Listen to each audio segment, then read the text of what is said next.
We began a number of years ago in a shop around the corner that sold lampshades.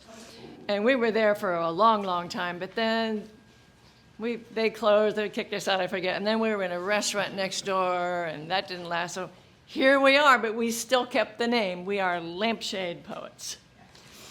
I was going to copy a quote, but I forgot to, but I think I can remember it, from Billy Collins that he gave at a master class. He said, reading poems is a little tricky. Cats are okay listening. Dogs are terrible. But goldfish are great. So I'm going to pretend that you guys are all goldfish. So this is incredible. We've never had this many people. I have never turned the page with a name, so let's get going. Two things. You can read two poems, and before you read, please say carefully and loudly your name. Okay? So let us start with Peter Money.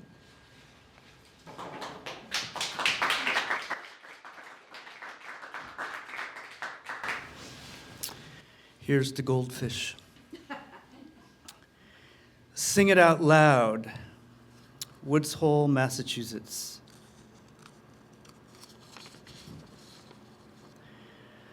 Sorrow is a lion on a ship's bell. It's Sean singing in the atrium of the Nautical Society, as if drowned in a song. He says, "We will never forget the smoke.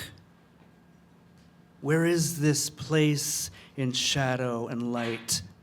We ask ourselves, as if we're part of it, the smoke that follows beauty. I don't know about the Department of the Treasury, but I imagine it's like a depository for the imagination once it was fertile. Like a live thing, now dry, it sits there, dank. Like a menu washed up on the shore, aging between cow dung and clover. Lone Star brewed happy to take over on a Swiftian scale. Flesh, magic mushrooms. There's a thread I pull when the hurt won't go away. Morning light on a velvet couch. The lion's song without the roar. Sean, freeze frame in our picture. A chime in the sea's wind. Nothing more than air. The sparrows launch and dock in an oak tree. They bloom and retract as bellows would. They tug this thread as morning does. A shadow marks the vine. How funny to lose sorrow.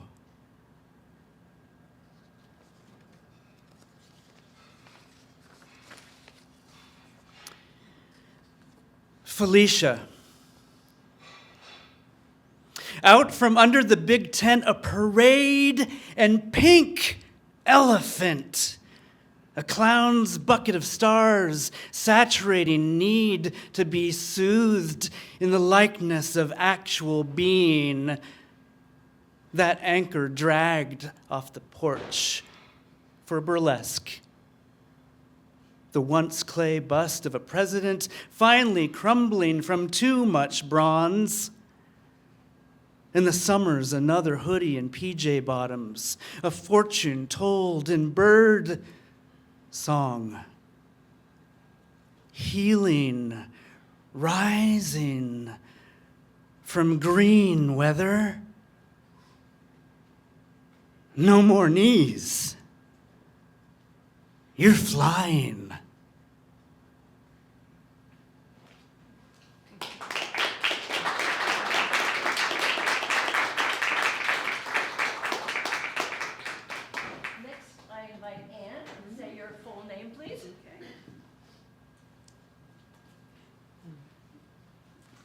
Can I adjust this or? Yeah. The lower one. This one? You wanna raise it, Anne, or lower it? No, it's fine. It's fine. Is that, can you hear me? Okay. So these are new poems, still very much in process, but I just thought I'd like to read them. Name? Anne Shivas, thank you very much. This is Asteridae asteroidea. If I was a sugar starfish, a leg ripped off could regenerate a whole new me. I might hold tight in a rock pool, or take a turning tide to new terrain, or make a slow starry sink to a dark deep. I'd be alone, or commune with thousands in shoals, as we sometimes strand beached, if bad winds, tides carry us. We survived the asteroid dinosaur extinction, floated on lifting sea wings, cushioned limbs. My 5 braille legs see, my nose is my feet. My kind create light, see in the dark. I evert my stomach around prey to eat. A sensing system centers at my mouth. I am all about food. Want or desire tie starfish to human. Triggers part of myself to avert, wrap around a desired object. I could eat you up. Asterius Rubens, named for a painter of full, fleshy women, enchanting echinoderm to a girl in love with North Atlantic rock pools. Who would believe such deep biological threads connect us? Could I even regenerate a heart?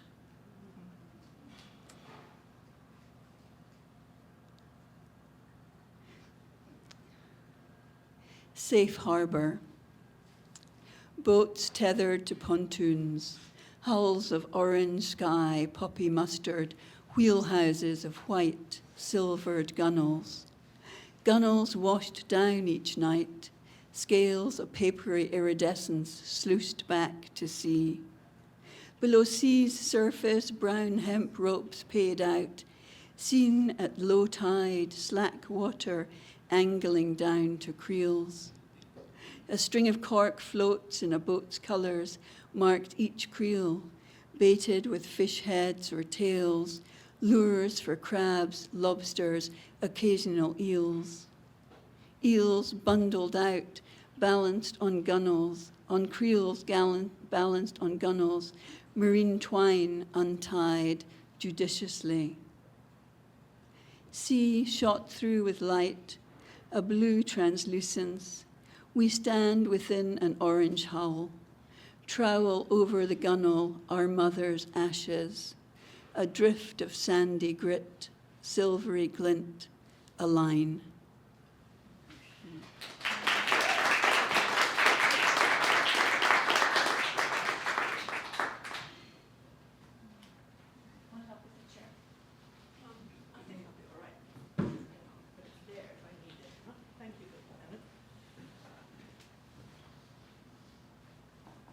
Wow, it is a lot tonight. Isn't that wonderful? Hello. Hello. My name's Ina Anderson. And it looks about right there. Ice cream cone? Think so? Yeah? Closer? Thank you. Thank you, Anne. One scoop. All right. How'd you like the weather? But things are coming along. February 1st, in bulk, any moment, seeds stir. This is called Trick of the Light. It is 2 on a February afternoon at 44 latitude. The sun, single-minded in its descent, feels a pull towards true west. In bulk, at the cross-quarter day, is behind us. Already we are hurtling towards the equinox. As human creatures, are we hefted on light as we are hefted on the familiar ground that raised us? In exile, at an alien latitude, do I spend a continuum of days sunrise after sunset, in futile attempt to adjust to a quantity of sunlight that jars with the light in my eyes. In these yet dark, shorter stays, I kindle my need fires and keep the dark outside my doors. Every dawn, I listen intently for the bird chatter that signals daylight. Every evening, I light candles at my shrines, baiting the dark to disappear. The wind sneaks inside through cracks in the door, makes the vulnerable candles flutter. I keep faith and wait.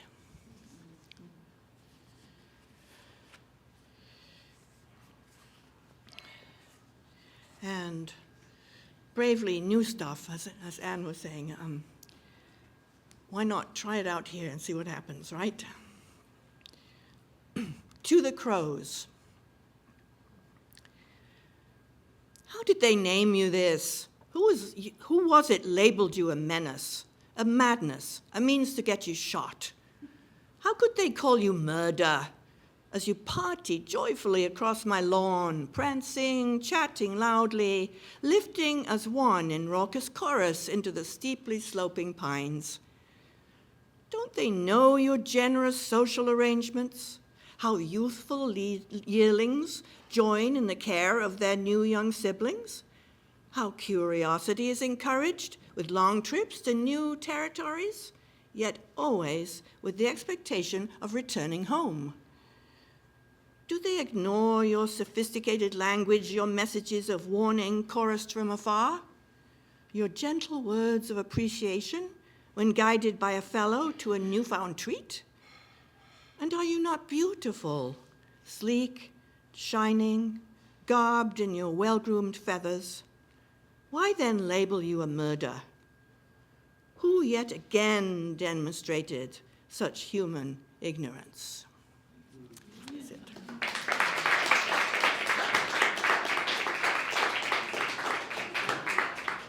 Next, I invite Robin. There's one thing we can do about those dishes, is there?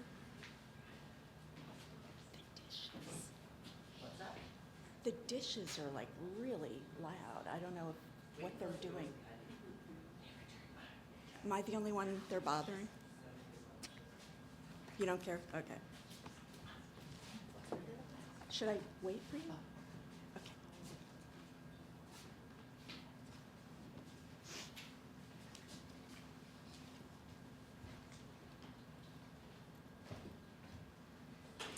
You guys are a tough act to follow. You three. You're good. She said you're good. Oh, I thought she needed to be there. Okay, hi. This poem isn't And This- your name, please. Robin Delabo. This poem is a little bit new, and it's going to be in my second collection, I hope. And the title is a quote from the Bible, but I can't remember what part of the Bible.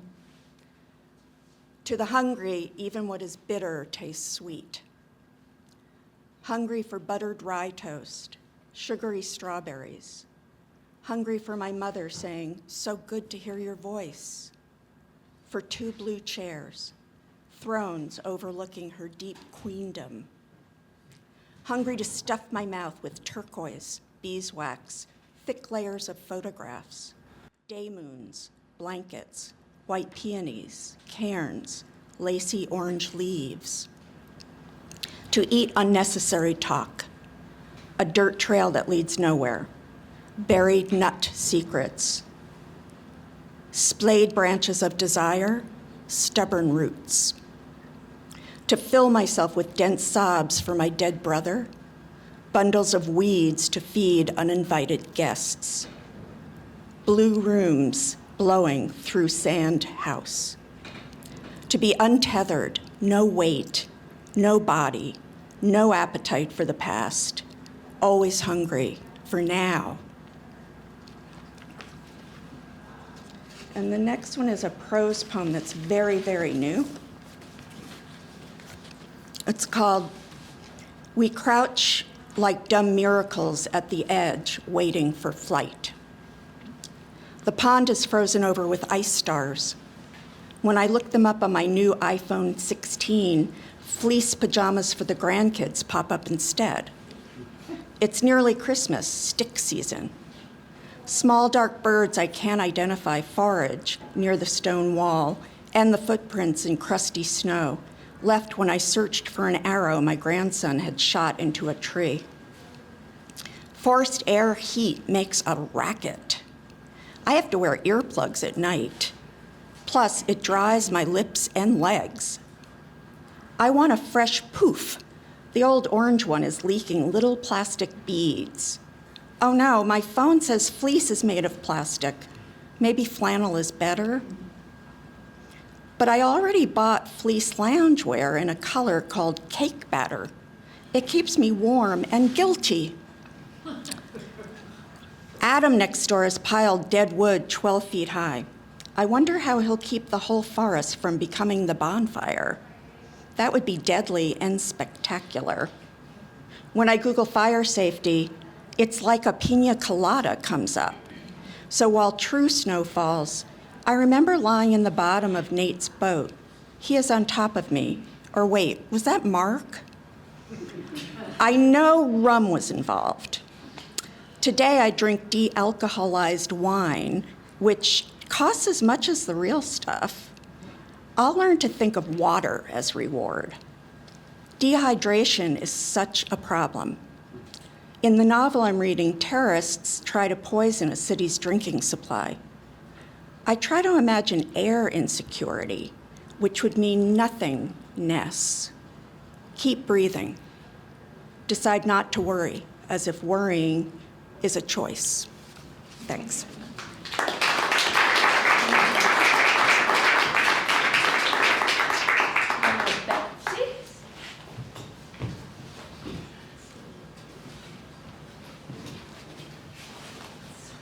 I'm usually too short for these, but I'll give it a whirl. Your name, please. Betsy Vickers.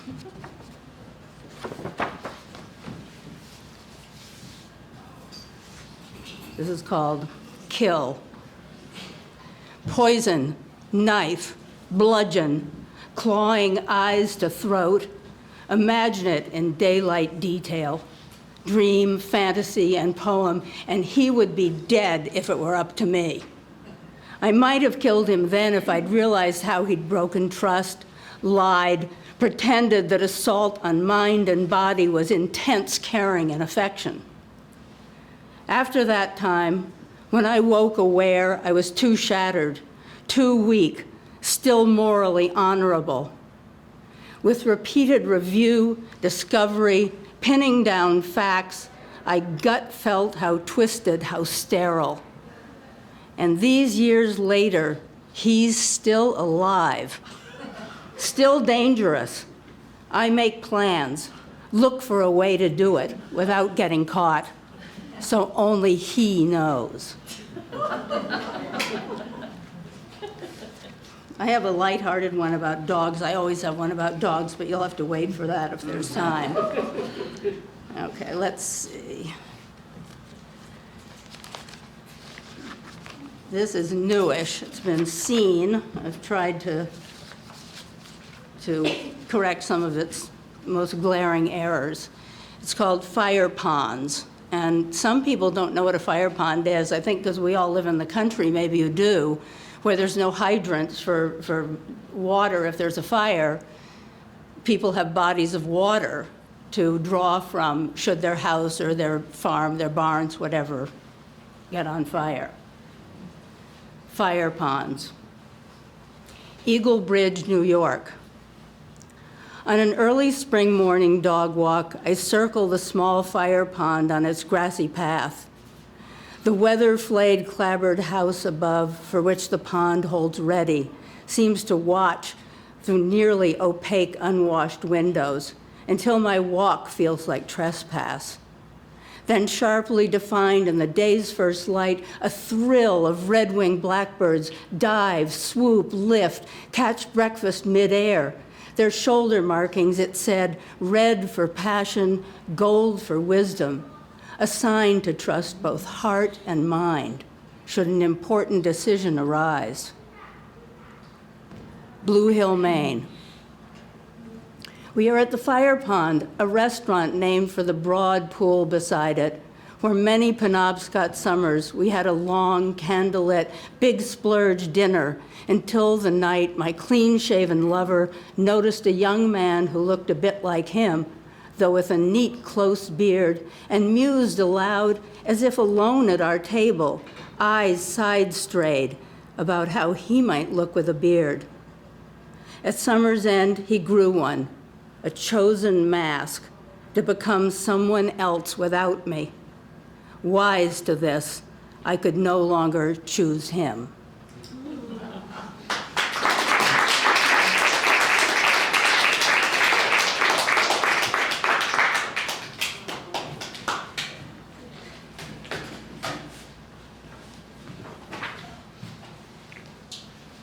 I think this is right.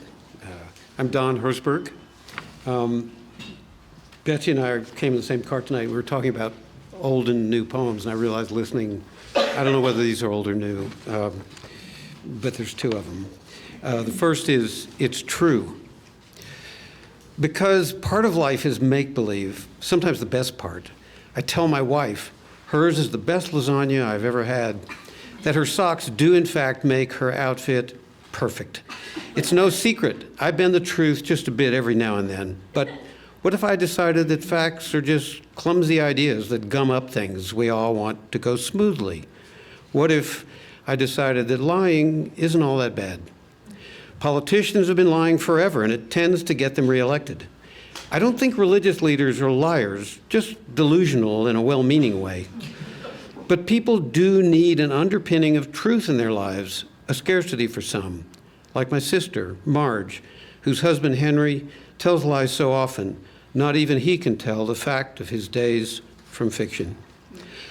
I confess I do sometimes tell a lie that feels like the truth it ought to be.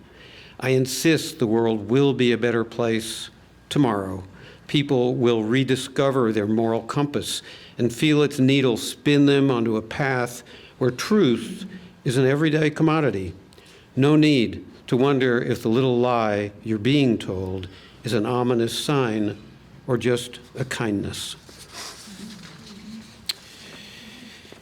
And this is Rain in the Dark.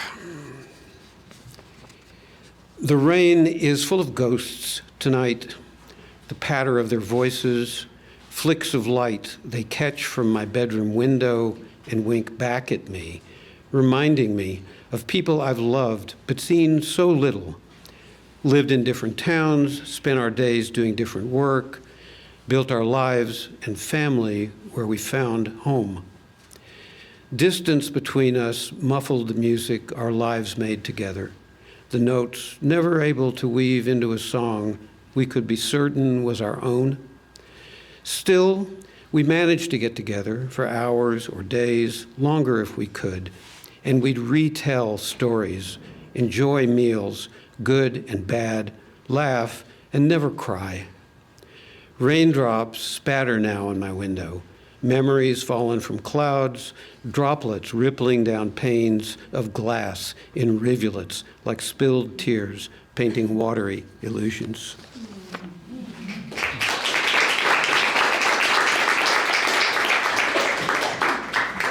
Suzanne.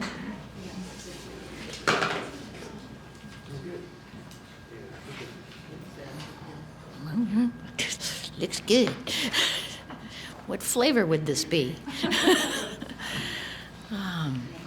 My name is Suzanne Dudley Schoen. This first poem is called To Melt Blue Ice. I invite the blue girl who lives in the spiral spine of dark stairs, who hid in closets filled with big coats and so many boots belonging to others. I invite her to stare from car windows, marvel at the blue ice in a winter river, the blue of our veins, the blue of our eyes. I will take her to visit the museum, enter the stable where Chagall's blue horses nicker and wait for us. We will curry their necks, flanks, hindquarters, brush away loose hairs, hoping to see hints of bronze in their coats from the love we carry. Slipping onto their smooth backs, soon we'll slide latches, open gates, smell the freshly cut hay, and taste the rising mist. Across wide green fields we'll gallop, hearts pumping, synchronizing, churning breath and blood, until all that is blue turns red.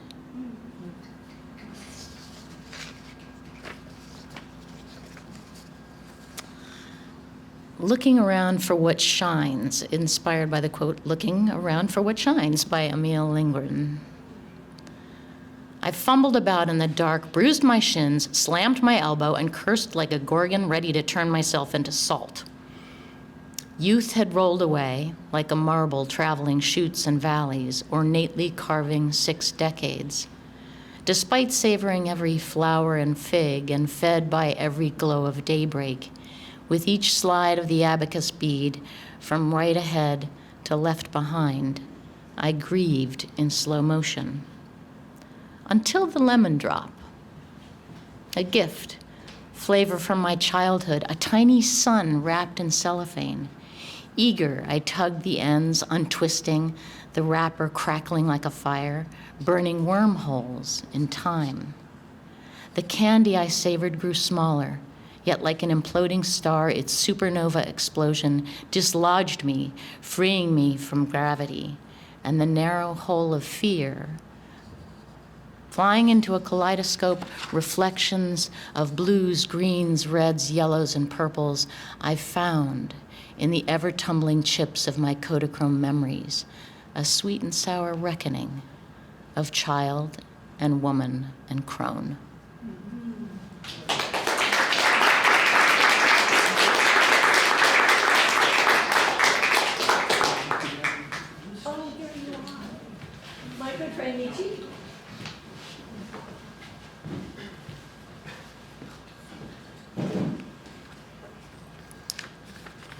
Thank you. Nietzsche is my first name. I don't go by Nietzsche, so Danon Iglenard is my name.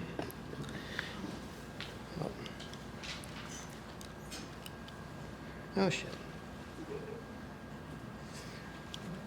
Well.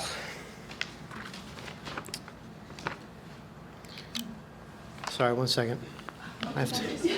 Yeah.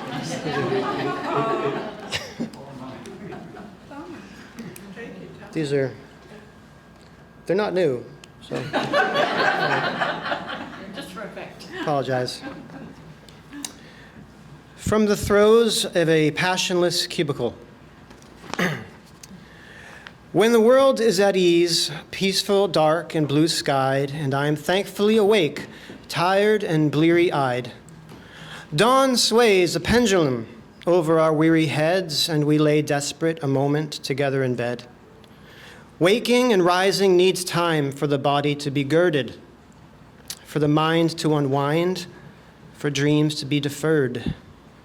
Then business, like disease, pitting time against tide, and I rise ruefully, unready to drop my eyes.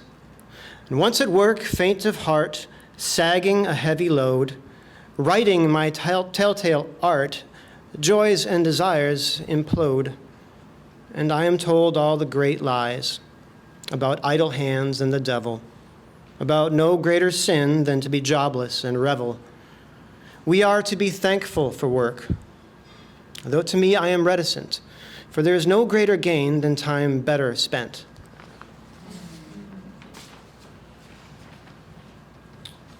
And then this one is the love song of Danon Iglenard. Who has time in this economy for a luxury such as poetry?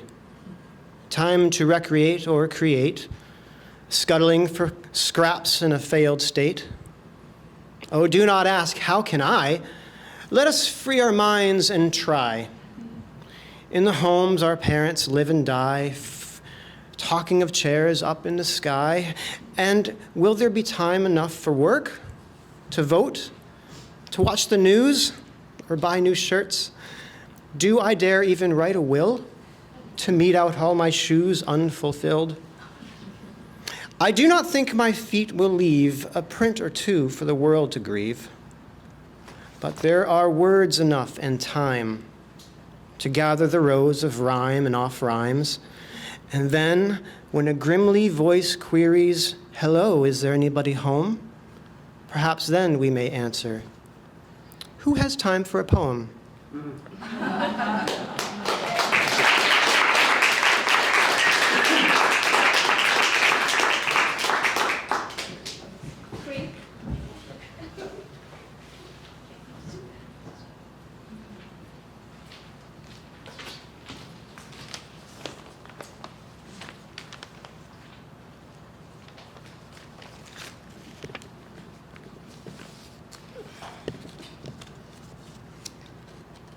That should do it. My name is Crick Mucklet Eaglenard. The sturgeon and the bumfish. The bomb is good! Long live the bomb! The bumfish drinks adaptogens and writes in her journal about the light on her lover's face and the first robins alighted on her yew. Like the long-dead sturgeon with his rhyming couplets, the bumfish will soon be extinct and truly formless, no more forever. The empirical pen, the Protestant scholar, the Catholic father, the old, middle, medieval, classical, romantic, post-reframed, redoubled, rebranded, sashimi'd, all gone.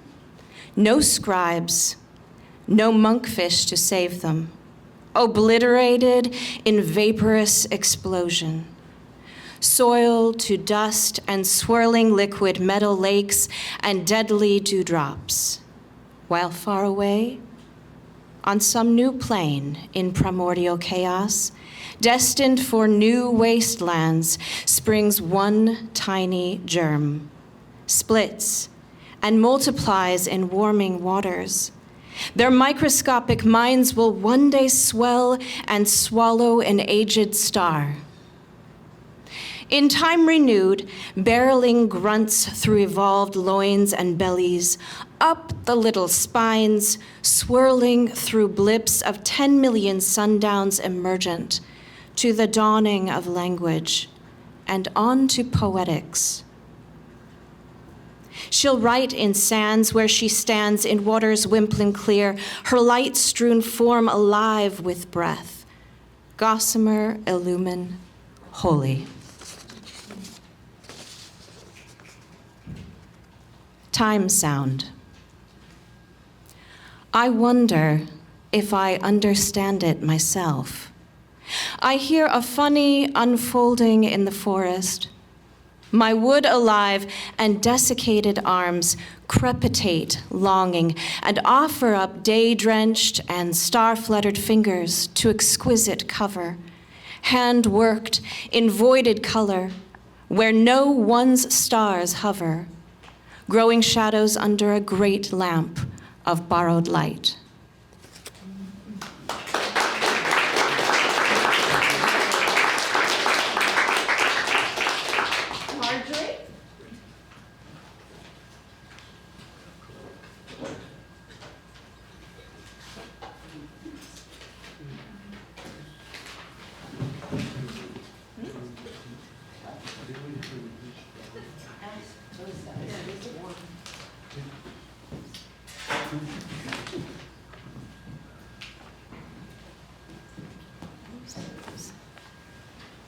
I'm so glad this was lowered before I got here. Thank you.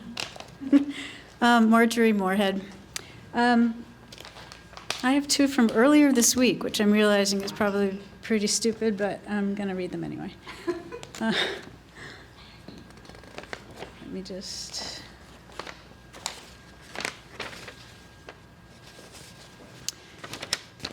Can we talk about Melania's inauguration hat? He says, We're gonna drill, baby, drill. And my heart hears kill, kill, kill, thinking of our beautiful but ailing planet. And there she stands in that awful hat, hiding her eyes in a dark ensemble that looks as though she's dressed for a funeral. How fitting and tragic that feels, as this administration clearly plans to steer us all back to oil and gas, consumption, production, consumption, production. Which means climate disasters will get worse. More species will die, more refugees created. Fire, flood, drought, scorching pavements, Arctic blasts. Scarcity is programmed into our future. And he blathers away about great again and winning. And she stands there grinning in that severely grim outfit.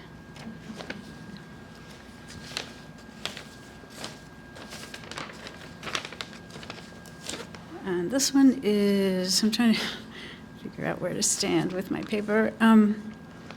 Having watched the 2025 inauguration, I cast out darkness. It's time to write a spell of love. It's time to write a spell of protection. It's time to write a spell of light. It's time to write a spell of expansion. Not the imperialist kind, like this newly anointed felon in charge has just espoused. The goodness kind, expanding goodness, empathy, unity, generosity. It's time to cast a spell by singing. It's time to celebrate our power. It's time to soak in the sun. It's time to bask in moon's glow. It's time we tune the darkness out, turn its volume down. Don't give it the light of day. Don't give it any clout. Let's weave a daisy chain, wear it in our hair. We'll grow wings that shimmer, hold hands, and flutter together, together.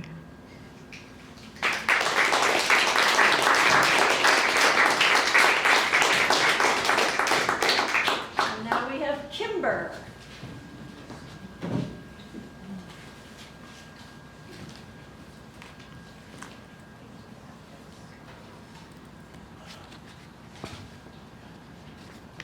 Your name, please. Yes, ma'am. Hi, my name is Kimber Foreman. Calling this one Hereditary Hex. There's a curse that hangs above my head. My grandfather died, and we never held a service. His children couldn't find a purpose. What's a funeral without mourners? Anyway, this year we gathered round a plastic tree with frigid lights, and if I hadn't hit the big box store the very night before, my mother's gifts would have been absentee. When does it count as a legacy? Anyway, what makes a ghost? Can a spirit survive when there's no one to remember the person they purported to be? If I die, will anybody miss me?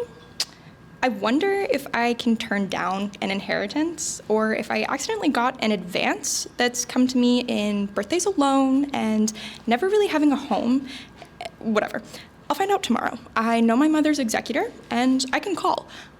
Though I don't guess a hereditary hex would be in a will at all. And then this one, I'm going with it's always August, except when it's June.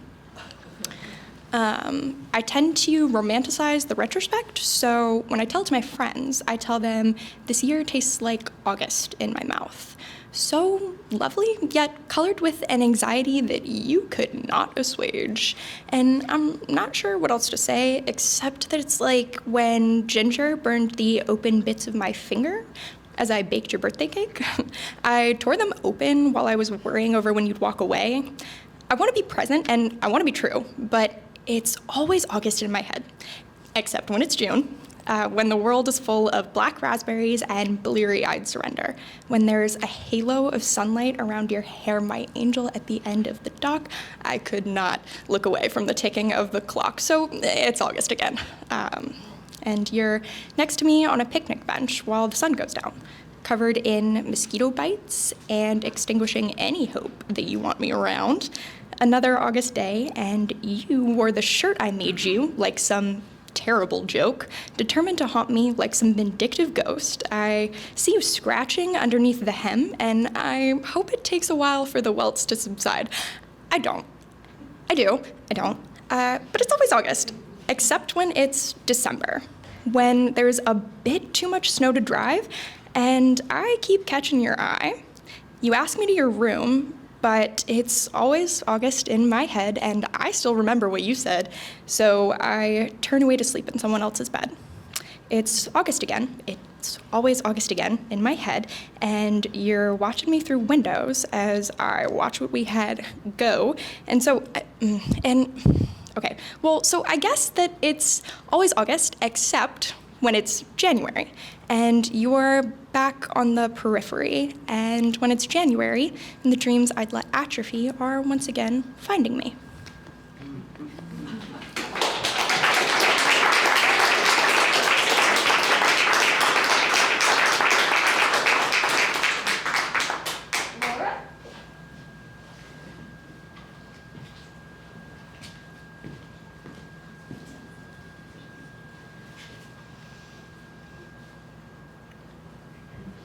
Hi, Laura Foley.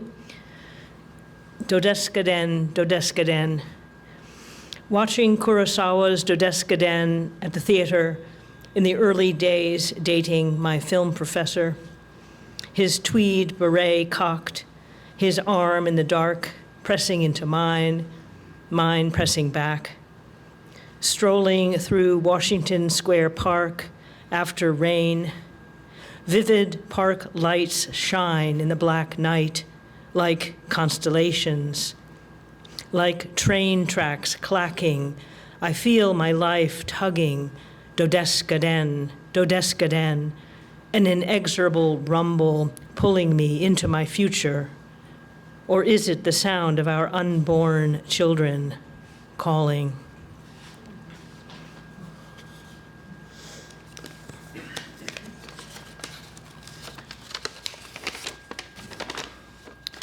All together now. As we strangers sit in a circle of the library's folding chairs, I begin to believe what I read, that we are all radiances, random bits of life alive together for an instant. Maria tells us she's a recent widow from Greece, speaks with an accent radiating me light years back to my friend, Vasi, widow of Chris. How I'd like these two to meet. How many radiating days have passed since Yanis, husband of Felicia, father of Pedro, gathered us at their house in Athens, that Easter long before I became a widow, a few years before my daughter was born. How memory wrinkles time, so its folds join now with long ago.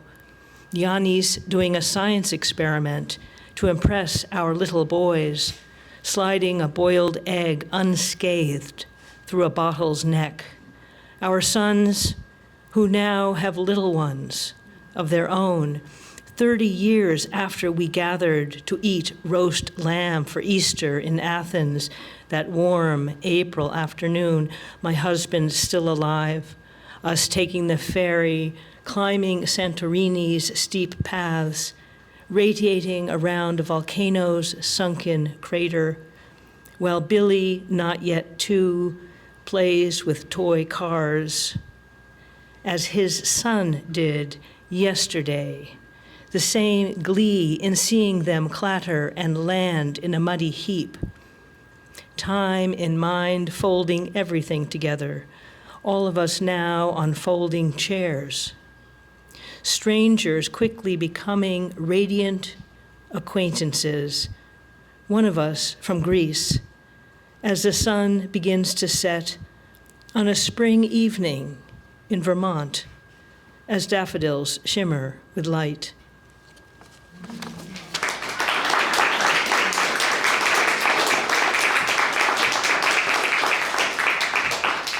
Now we have Michelle.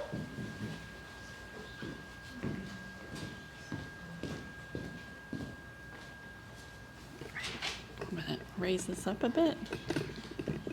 Okay. Is that good? Yes? All right, thank you. All right. All right. Well, this one is called Queen of the Sleep Sector. Hot damn, she sizzles in clinging royal blue skirt, black stockings, unraveling fibers catching the razor light, marking her regal calf curved over block heels that stride the morning sidewalk. At the helm of a shopping cart, she commands. A crooked man holds one corner, drags alongside her grandeur, her shoulders skewed, limping tread, syncopation with her arch and muscle, her curls piled above the neck of ancient column, soaring beauty. She is constant, and he is always a different, stooping, broken, gated man circling the wide dust-swept city block at her side. The adolescent girls gather to talk about love as they pull wild costumes from the basket, ringing laughter, a braided belt to mark their waists. Not women yet, these adornments not earnest, just jesting to the cool bemusement of her majesty. All right. And let's see. I had one other one for you. That I'm not finding. All right. This one is called St. Augustine. Wait, is that a crown of thorns on your head, tangled in dark locks piercing your brow, drawing blood that streaks your cheeks like tears? When did you transfigure from Epicurean to our new father of Hippo, righteous with indignation, condemning concupiscence, the self before the divine? The philosophers in their right wisdom, hanging between pasty thighs, force beaded prayers to purl and drip from wet mouths, smash down the thundering hammer, blessing the bludgeon, the mysteries of life. Proud heathen defiant, womb yawning, calling for fullness, for expansion, for a golden light to envelop pain, cradle suffering in real manifest love.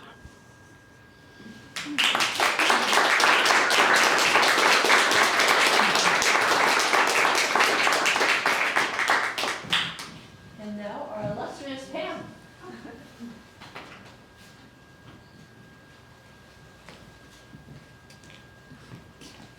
Oh my God. This is.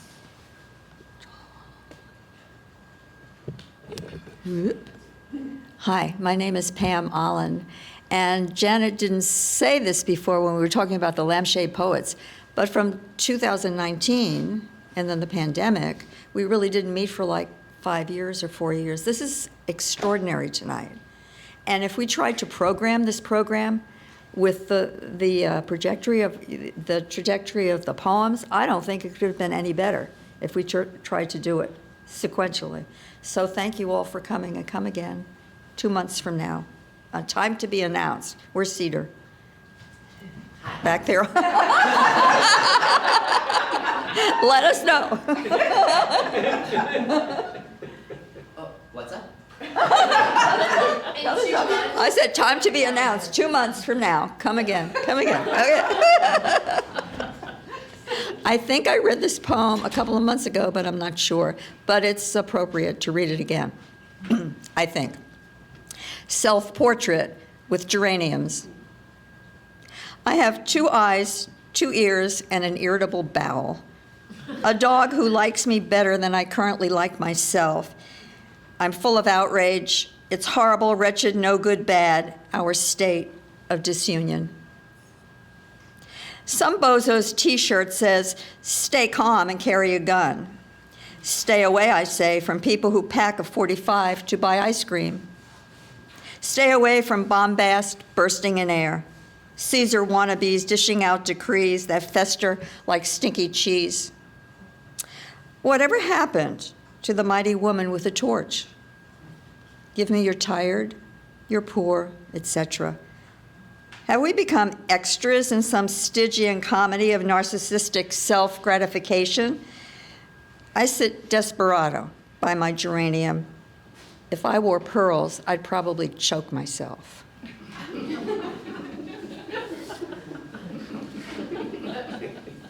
It's not funny, is it? It's not funny. I collect old postcards or old Valentines, and this is about an old postcard, and it's also a New Year's poem. Here's to the old, and here's to the new, and here's the season's best to you. That's on a postcard from Mildred to Wyland in the Vermont boondocks of 1907. In 1907, 1.1 million immigrants flooded Ellis Island. The first big ball dropped New York's cheer on Times Square, and a woman named Mildred licked a 1-cent stamp and sent postcard greetings to a young boy named Wyland. I happen to love old postcards, especially the holiday kind.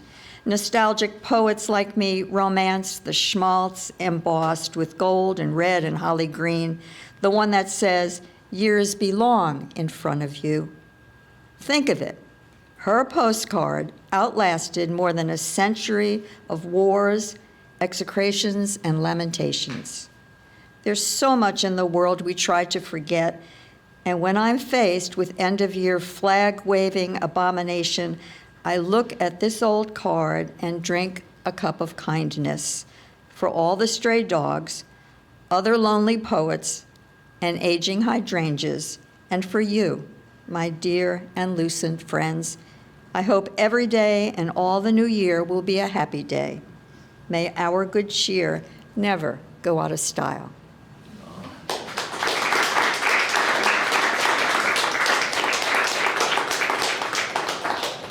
And I understand Aiden has something special. Yeah, I got it. All right. This is a train song written by my grandfather, J.C. Brown. So, kind of original. A few years back, not too long ago, 3 men were hired on the old C&O. There was Deadeye and Wonder Dog and young J.C., better known to most as the notorious Big 3. Engineers could... Up and down the railroad, they would cruise, armed with a lantern and a bottle of booze. Engineers couldn't believe it, and conductors shook in fear. Whenever the word was out, the Big 3 were near. They drank beer in Chicago and Cincinnati, too. They would drink on the Burnham turn in the old 92. They would stash it in the water cooler or in the water can. Oh, yes. Those were the days, my friend. Man, oh, man. Official after official tried to make them fall, but only ended up butting their heads against the wall. Ah, yes, they were a close group, the closest you've ever seen. Not that they weren't friendly, just so doggone mean. But they set a trap for Wonder Dog in Chicago, I'm told. They caught him in a tavern and they caught him stone cold. They called a half a dozen officials so they could all see. You know they canned old Wonder Dog on what they call Rule G. Now, 2 years later in Ohio, J.C. was a big mistake.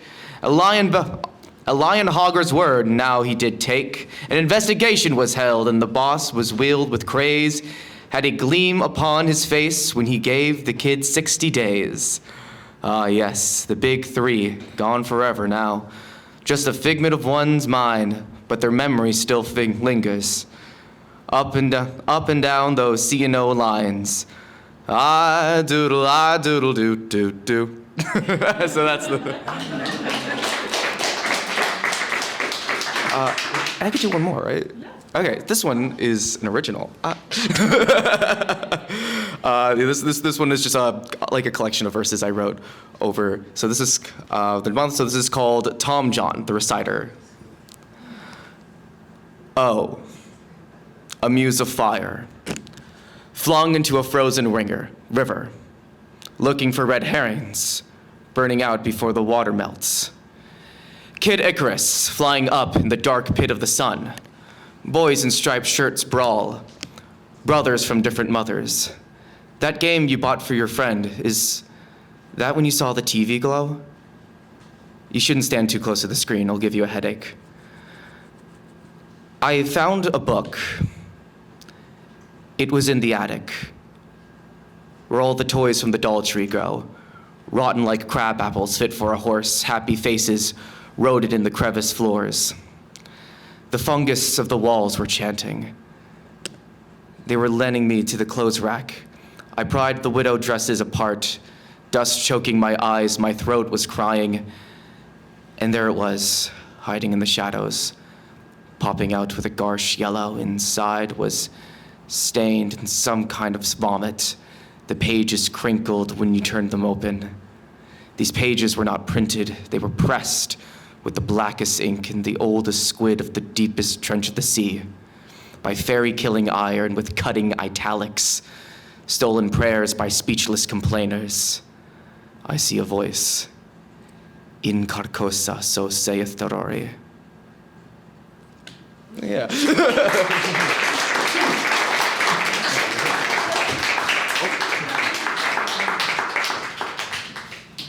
CJ.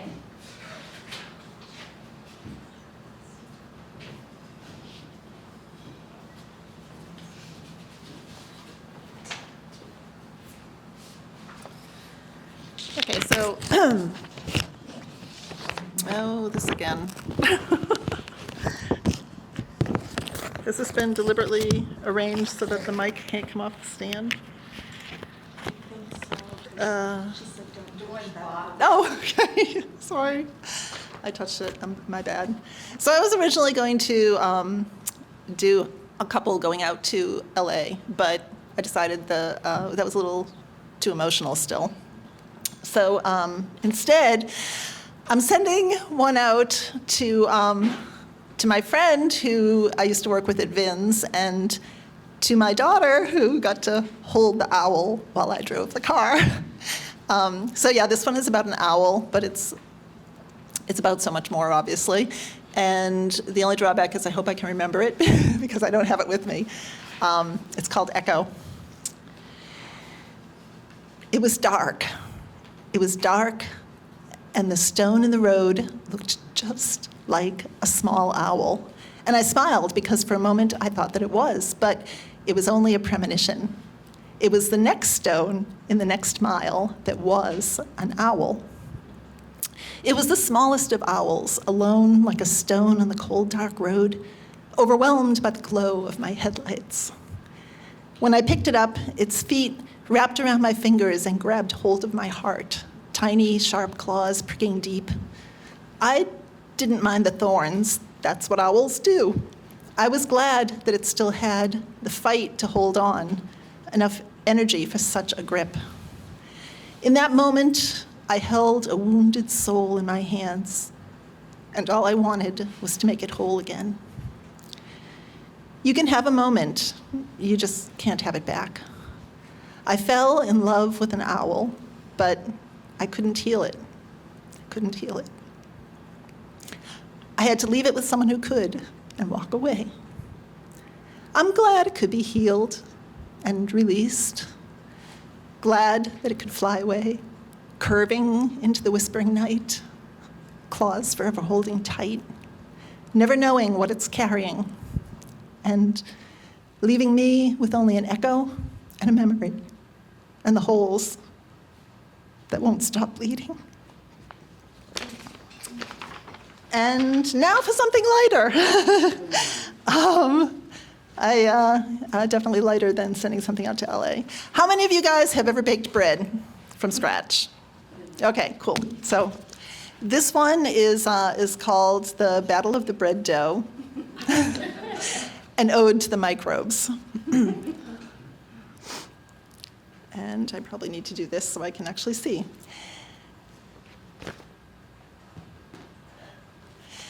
Can it be that no one else but me has an irrational fear of bread dough? Most people, I suppose, never think twice. They simply add yeast to flour and water and put the dough in a warm place and let it rise in a covered bowl. Most people, I suppose, never stop to wonder why the recipe so carefully specifies that the bowl must be covered.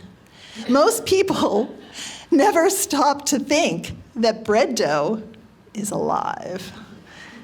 You can't even see them, which just makes it worse. Millions of invisible creatures growing and multiplying and driving your bread up the bowl, turning a harmless lump of dough into a living, breathing blob of rampant expansion. It pushes up the cover and begins to overflow in spite of your precaution of greasing the bowl to make it escape-proof. The recipe warns, punch it down, knead it into submission, and advises you to divide it so it becomes temporarily disoriented. But then, horrors, you now have several blobs, which are soon growing rapidly and will no doubt multiply yet again, and you will run out of loaf pans in which to confine them. Frantic consultation of the recipe may reveal one last hope in the very nick of time. Aha! Bake the blobs. And pray that the heat takes effect before the exponentially expanding dough escapes the pans and drips onto the floor of the oven. But as you crack the oven door and peer anxiously in, clutching a cookie sheet like a shield, that warm, reassuring smell drifts into the kitchen. The breathing ceases.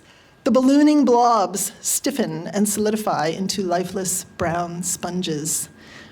And if one can stomach the thought of eating millions of dead, baked, invisible creatures, this leftover battle sponge is said to be nutritious.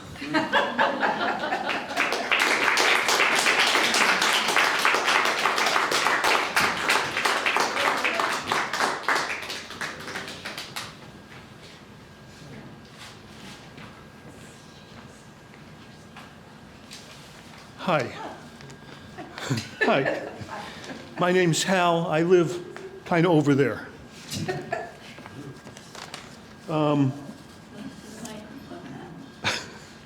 Microphone? What? A bridge. I'm traveling through Vermont on a dirt road between a small town and I'm not sure. And if you're driving on a dirt road in Vermont, how much could it matter?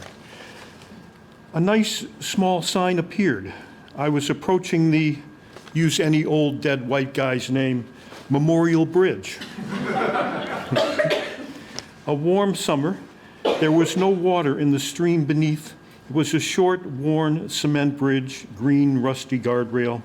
After crossing over the rumpled span and glancing in the rearview mirror, I wasn't sure if some long-serving highway department guy got rewarded or if it was somebody's idea of a mean, backhanded compliment. Continuing the drive toward not sure, mostly unconsciously, I kept coming up with further memorial bridges for people in my life. A few grand suspension bridges, never an on or off ramp anywhere near me, starting and ending out there. A close friend, happily no apparent end to the bridge. A shy friend, mostly misunderstood, people often thinking her drawbridge is in the uppity position. One of the bridges always ends where it begins. An acquaintance, a short covered bridge with toll booths at each end. Never sure if mine will ever make it all the way across to you. And this one, I also am in the same boat as some others where I'm not sure if I've read this here before. You have my permission to take a nap if it goes on too long. Carrying things. A recent trip to Maine, a few hours to spare on a rainy afternoon, in LL Bean's mega store nearby, and I became a shopper. Wandering into the hiking backpack area, I admire the hundreds of ways to carry things on display. I couldn't think of anything I needed to carry, but the possibilities were compelling. Packs for trips never to be taken, ways to carry things not needed but always wanted, innovative containers for things I will never own. I was able to convince myself I might need another satchel, an over-the-shoulder carry-all bag. I see a display apart from the others and head over, looking at a nice size black ripstop nylon item. Carefully opening each compartment, one is oddly waterproof, perfect for carrying a water bottle, I decide. Finally, getting to the price, everything's so expensive, but this is possible. Finding the product description tag, I sigh, put it down, and slowly turn and walk away. I look casually around to see if anyone has seen me looking at a fancy diaper bag. Thank you all very much.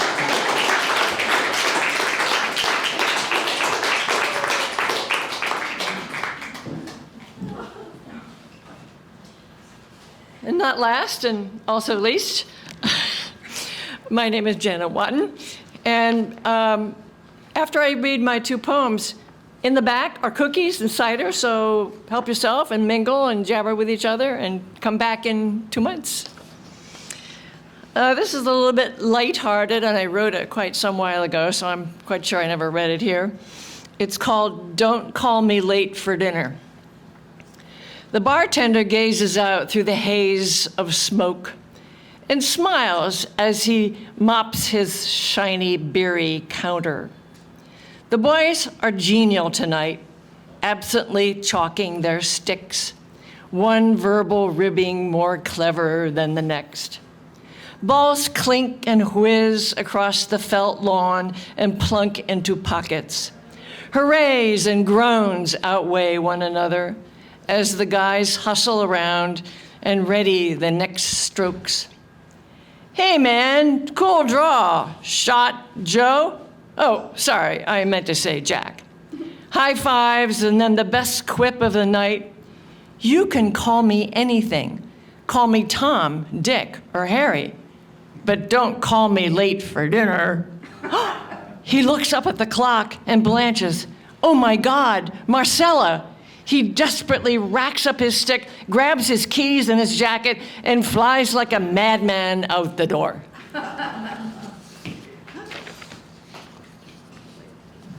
And you've probably all experienced this little poem here in your own lives. It's called Reverse Insomnia. It's been a long day. The radio's music doesn't help.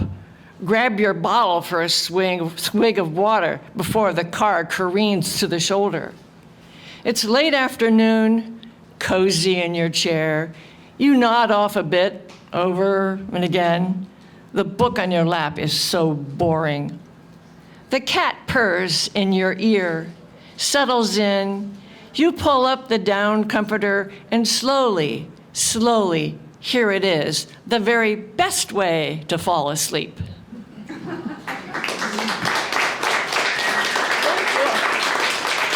Thank you all so much for making this a grand occasion. I guess 6 o'clock worked better than our imaginary 7 o'clock. So enjoy yourselves and do come back.